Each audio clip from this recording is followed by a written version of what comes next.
Halo semuanya, back again with me, Vira.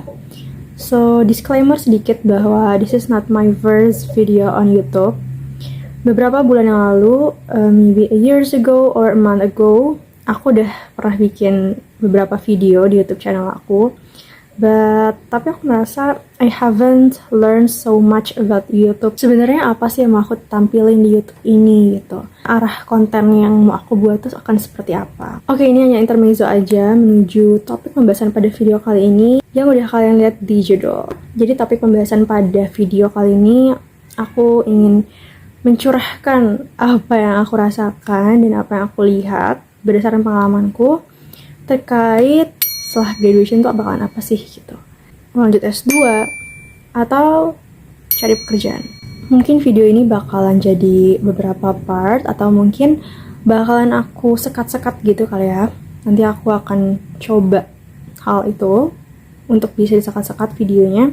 Oke, yang pertama adalah after graduation. Jadi aku mau cerita bahwa ini merupakan 6 bulan atau 6 months ago since aku dinyatakan lulus dari perguruan tinggi aku. Dan pada saat itu aku nggak langsung wisuda, jadi aku menunggu beberapa bulan untuk bisa mengikuti wisuda. Karena pada saat waktu aku sidang akhir itu mepet banget waktunya untuk mendaftar wisuda di next gelombang pada bulan tersebut gitu. Dan itu nggak memungkinkan untuk aku bisa daftar di batch yang terdekat dengan jadwal aku sidang akhir. So aku menunggu sekitar 2 bulan dari aku nyatakan lulus dari sidang akhir itu. Lalu pada akhirnya aku mulai mencari-cari pekerjaan, kemudian menyusun peta karir aku bakalan kemana, dan juga apa sih yang bakalan aku ambil, apakah aku mau lanjut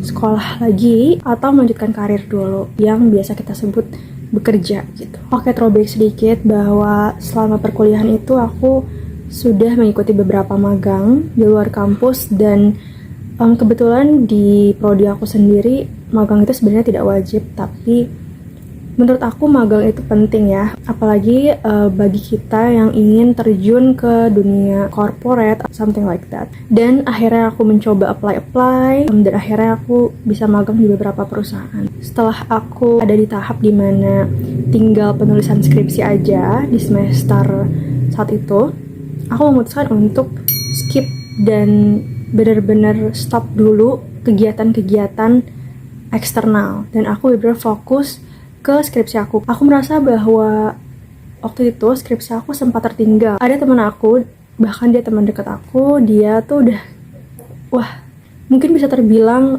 aku tuh terlampau jauh dari dia gitu. Tapi aku jadikan itu motivasi untuk, ayo Fir, kamu juga bisa gitu. Aku benar-benar fokus pada saat itu untuk pengerjaan skripsi, dan sampai pada akhirnya after graduation ini aku baru mulai mencari-cari kegiatan lagi gitu. Kegiatan khususnya adalah mencari pekerjaan. Pertanyaan yang muncul after graduation adalah, udah kerja di mana? Udah apply kemana aja? Kamu ikut kegiatan apa? Fir, kerja ya? Kerja di mana? Dan lain sebagainya.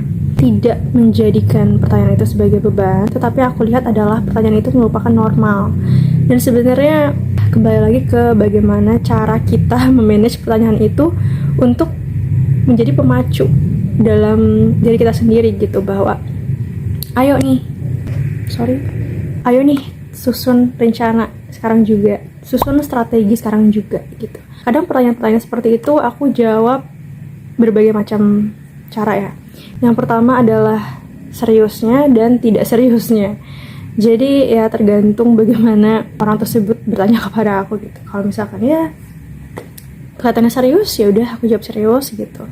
Tapi kembali lagi bahwa menurut aku rencana karir itu merupakan hal yang individual dan juga personal. Ya garis-garis besarnya aja. Oke, untuk kegiatan-kegiatan yang aku ikutin after graduation itu, mungkin aku nggak bakal cerita panjang kali lebar di sini. Mungkin aku akan bikin video terpisah.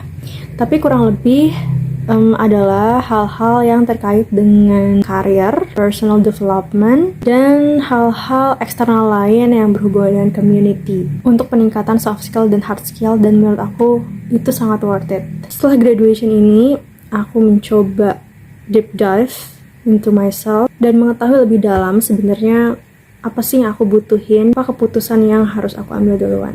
Setelah graduation itu aku banyak baca, khususnya di internet ya, sekarang tuh udah banyak banget di YouTube, Instagram, kemudian job platform seperti LinkedIn, dan juga buku tentang karir, perencanaan lain yang harus kita struktur atau kita bikin sendiri gitu.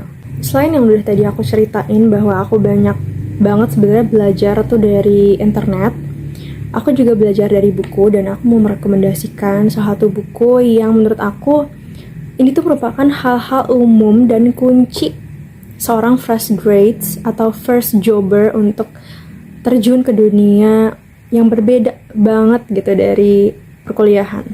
No sponsor. Buku ini aku temuin di Gramedia, dan pada saat itu aku nggak beli di Gramedia, tapi aku akhirnya memutuskan untuk beli online karena lebih murah. Jumpstart Your Next Career, Siasat Agar Karir Melesat by Dale Carnegie. Penulis buku terlaris How to Win Friends and Influence People, bahwa buku itu merupakan satu buku bestseller juga. Aku belum baca keseluruhan dari buku ini, tapi aku ada rencana kalau misalkan aku udah selesai, aku bakalan kasih tahu kalian apa aja intinya gitu. Bakalan aku bahas dan berbagi insight ke kalian tentang sebenarnya bukunya itu tentang apa sih, inti-intisari dari buku itu apa, dan seberapa penting fresh grads untuk mempunyai buku itu.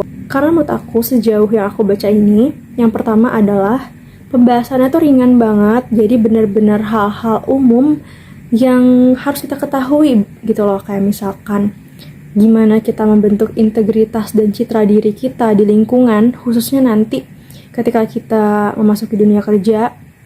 Kemudian juga how to write cover letter and motivation letter, dan juga resume atau curriculum vitae. Bagaimana kita membentuk goals dengan metode yang selama ini banyak diperbincangkan, yaitu adalah SMART goals gitu, dan lain sebagainya gitu. Dan menurut aku hal itu adalah kunci dan juga hal umum yang harus kita ketahuin gitu untuk bisa memetakan karir kita agar lebih terencana dengan baik.